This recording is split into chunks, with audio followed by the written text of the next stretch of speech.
our little red buddy's big journey. Deep inside our bodies, in a cozy place called the Red Bone Marrow Meadow, lived countless tiny, squishy friends. They all had one big dream, to become a brave red buddy, whizzing through the bloodstream, carrying precious oxygen. This amazing journey of becoming a red buddy is called erythtropoesis. But how did they know when it was time to start their grand adventure? Sometimes, our bodies would feel a little sleepy, or maybe we'd run really fast up a hill. That meant there wasn't enough oxygen zooming around. This whisper of low oxygen was called hypoxia, and it was the signal for new red buddies to begin. When the body felt that oxygen whisper, two clever kidney crew members, shaped like little beans, quickly noticed. Time to send the EPO Express, they'd cheer. They'd create a special message, a speedy hormone called erythropoietin, or EPO for short. The EPO Express zoomed through the body straight to the red bone marrow meadow. "Wake up, little ones," it announced. It tickled the myeloid stem cells, giving them the energy to start their transformation into brave red buddies. First, a myeloid stem cell became a pro-erythroblast, a determined little blob.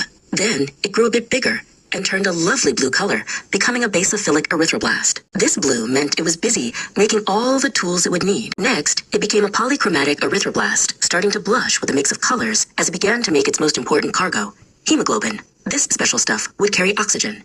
Soon, it was completely filled with hemoglobin and turned a beautiful, rich red, becoming an orthochromatic erythroblast.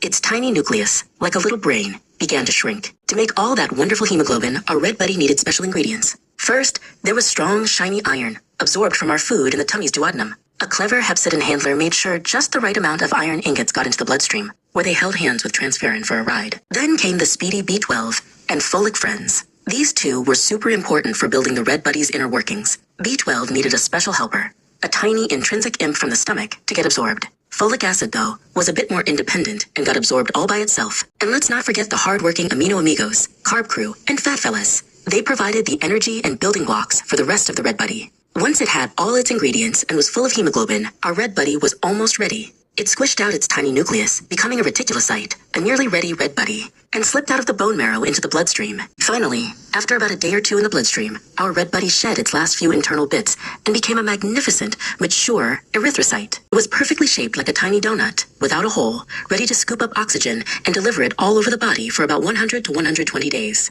What a hero.